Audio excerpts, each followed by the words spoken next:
nome é Geraldo Magela. Na família eu sou Geraldo. No trabalho eu sou Magela. E nesse meio aqui pode ser Malavéia. Quando a gente fez esse livro, o editor, que é o João, o editor é um fotojornalista, já conhecido e tal. Conheceu também o Valdivino, que é esse amigo para quem eu presenteava. E nós combinamos. E no dia de lançar o livro, em plena pandemia, nós fizemos uma ao vivo. Porque eu não gosto de falar online, não. E o João falou que queria falar. Eu pensei, o João vai falar. Cara, o que o João falou?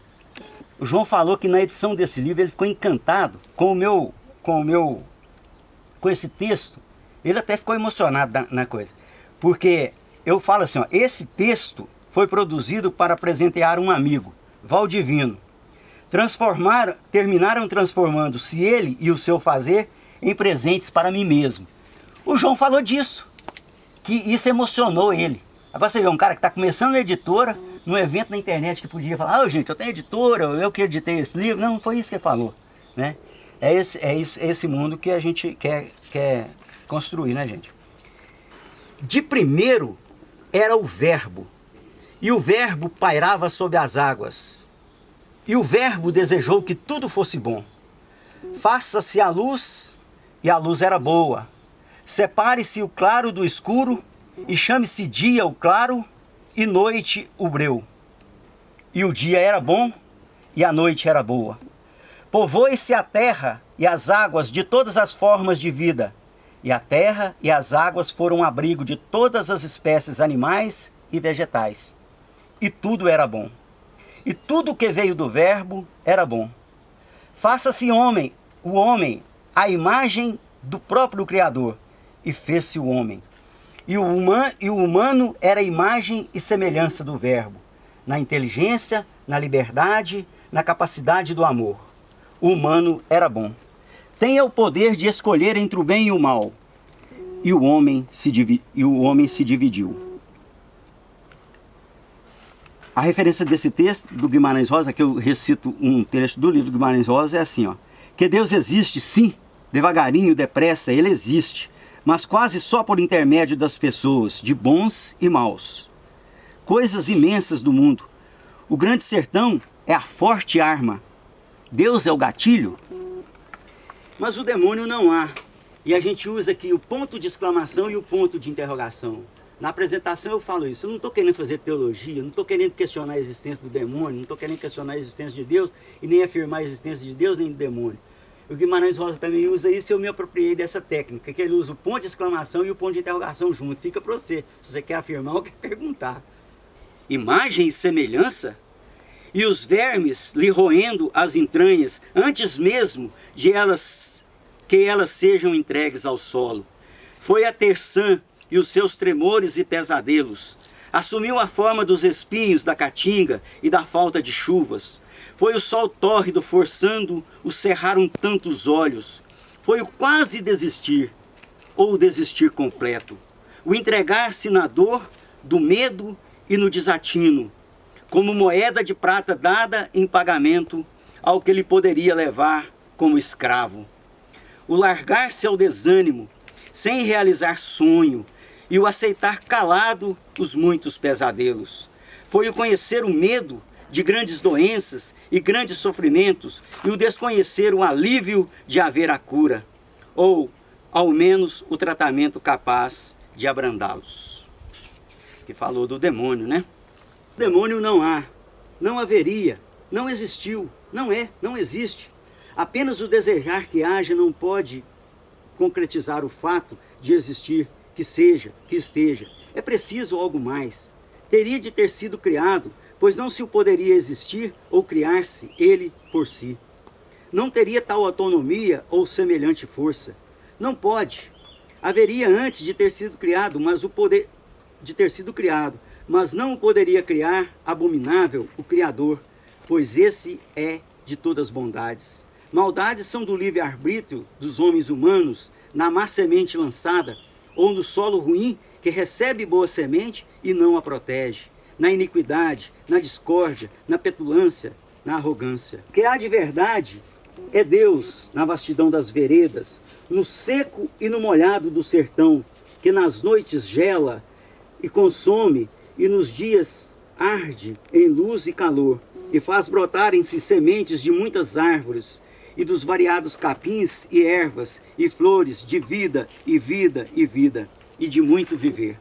Então ele fala assim, ó, todos estão loucos nesse mundo, porque a cabeça da gente é uma só, e as coisas que há e que estão para haver são demais de muitas, muito maiores, diferentes. E a gente tem de necessitar de aumentar a cabeça para o total. É para cravar-se de uma vez por todas a estaca da inexistência no vazio do peito do que se chamou por tantos vários multiplicados nomes, e ao qual se deu personalidade e se atribuiu imagem, corpo e consciência. E aí vem um trecho do livro do Guimarães Rosa, aqui ele cita alguns dos nomes que o pessoal do sertão dá ao demônio.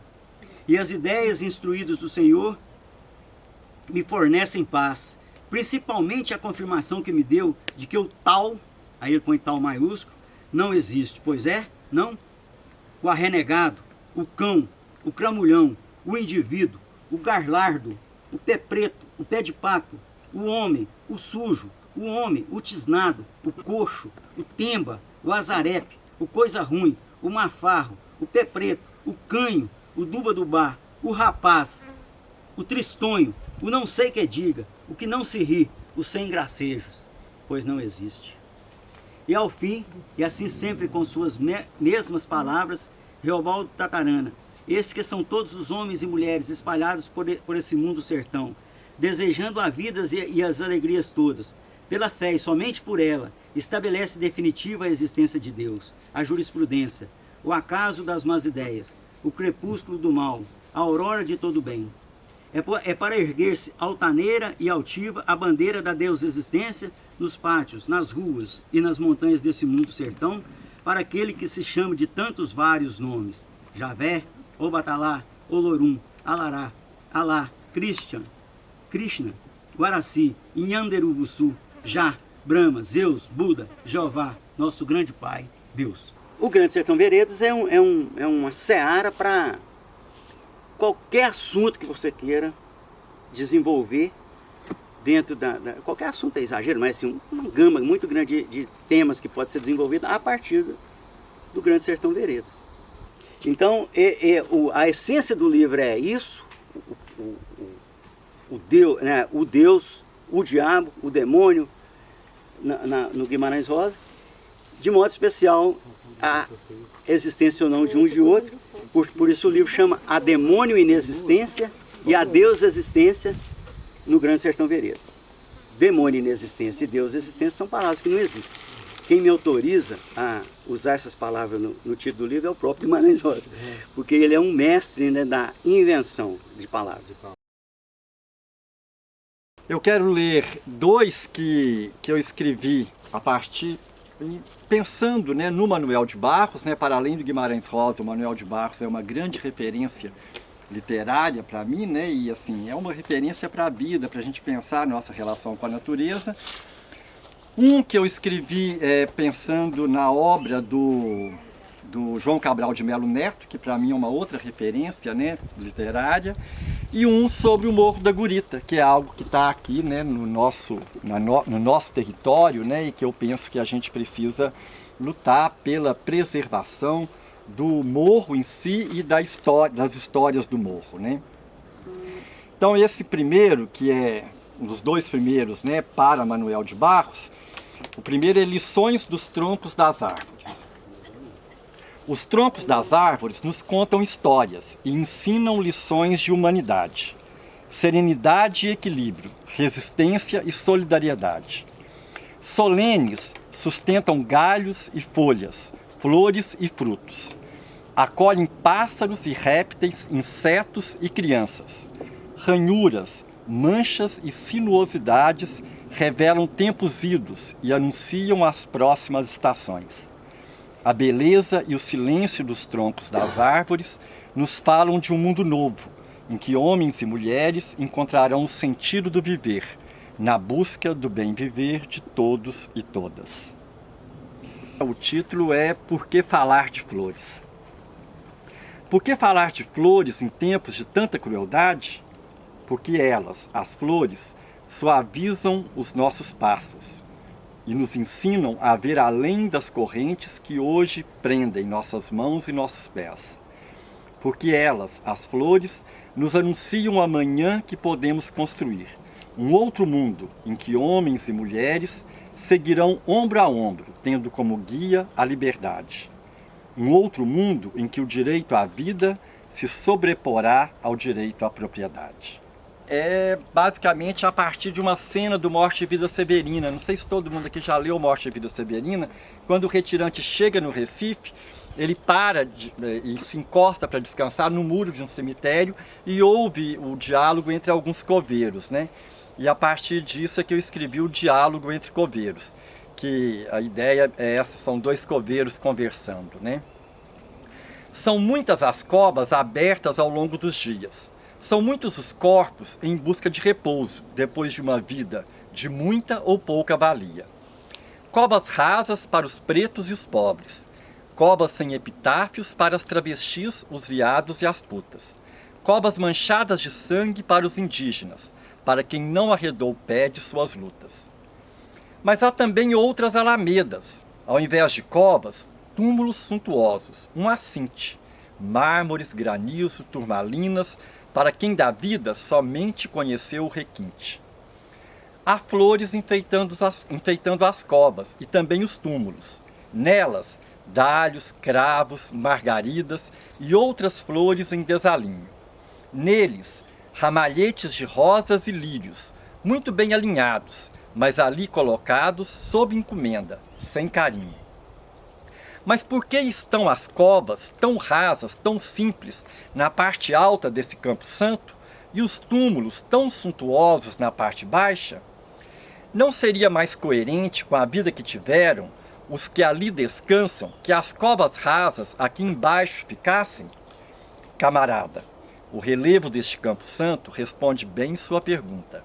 As lágrimas que caem sobre as covas rasas, escorrendo, regam os túmulos cá de baixo. E assim, esses que viveram do suor dos indigentes, dos pobres, dos pretos, das putas e de todo esse mar de gente, não tendo quem por eles chore, alimentam-se das lágrimas que caem sobre covas rasas e inocentes. Eu vi o morro da Gurita descendo o morro por causa da erosão. Eu vi a agressão do solo sagrado desfazendo as pedreiras de Xangô. Eu senti os ventos de Ançã interrompidos pelo aço da construção e dando lugar a largas estradas, as matas de Oxóssi sendo derrubadas. Eu vi as águas doces de Oxum envenenadas pelo lixo da civilização. Eu vi nossas memórias ancestrais descendo o morro por causa da especulação. Eu ouvi o som das pedras rolando pelo chão no murmúrio oração. Eu vi o cruzeiro centenário tombando aos poucos, sem a terra que por séculos lhe deu sustentação. Eu vi nossas memórias ancestrais descendo o morro, apagadas em nome da especulação. Uau.